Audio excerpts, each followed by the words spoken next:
Mr. Lewis. Yes. Good afternoon, sir. Good afternoon. My name is Max Schardt. I represent Shannon Stillwell. Okay? Okay. Just going to ask you a few questions. The bus that you were driving, Lil Wayne's security was on that bus, correct? Yes. And that man's name is James Mulvey, correct? I know him as Jim. That's what I know him as. You know him as Jim? Yes. Okay. On direct, you testified that you were the only person who spoke to police that night. Jim, in fact, spoke to police that night as well, correct? I believe so. I'm not sure. Okay. I can't say yes or no. Okay.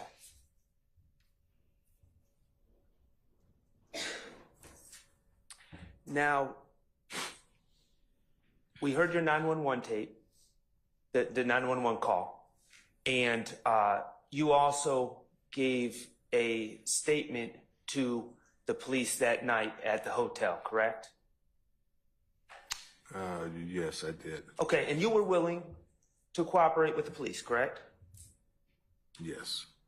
In fact, and I'm not saying there's anything wrong with it, you wanted to prosecute this case, correct? No.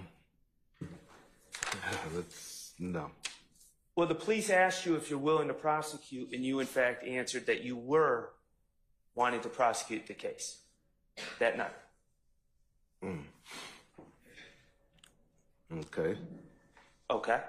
So, certainly, you wanted to, when you gave your statement to the police, you didn't hold back any information, did you? Well, when you have a CDL, which is federally governed, I just can't choose not to speak. I understand. So I did what I'm supposed to do. I understand. And you wanted to give the police as many details as possible about what you had seen.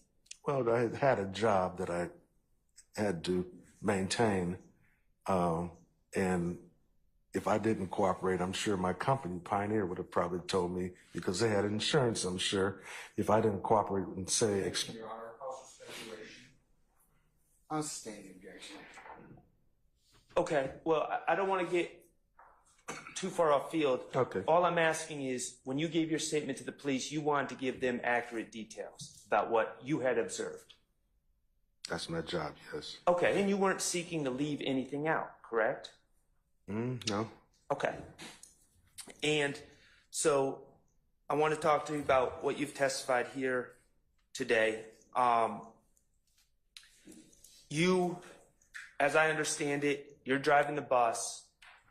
You hear what you perceive as gunshots, correct? Correct. Okay. And you are on the front, in the driver's seat of the bus, front left of the bus, correct? Correct. Okay. And after hearing gunshots, you saw two cars speed past the bus on the left. Correct. Okay. And eventually these cars ended up pulling over on the right side of the road past the exit that you were getting off of. Correct. Okay. And when I say you wanted to give all the details, you could. When I say two cars, there were only two cars that sped past you on the left, correct? To my knowledge, yes. Okay. And one of those cars, you've testified, was a white sports car, correct? I testified it was a Corvette. Okay, we were going to get to that. White Corvette. And you actually said that you saw flashes coming out of that car, correct? Correct. Okay. And the second car behind the white Corvette, I want to talk to you about that car. That was a white truck, correct? Yes. Okay. And that's what you've always said, a white truck, correct? That's what I remember at 85 miles an hour, yes. Okay.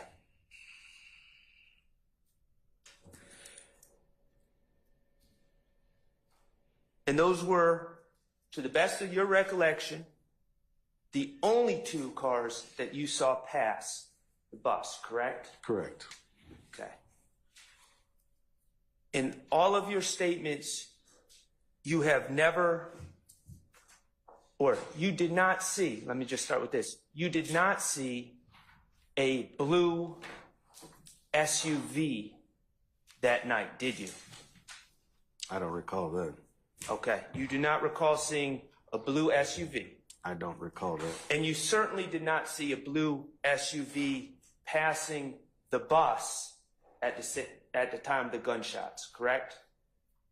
I don't recall that. Okay.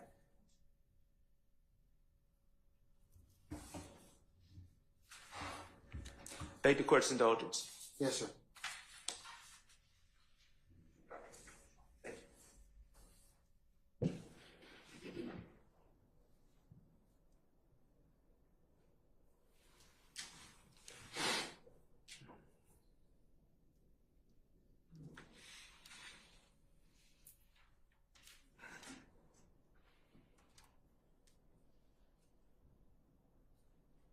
I have nothing further, Your Honor. Thank you, sir. Thank you.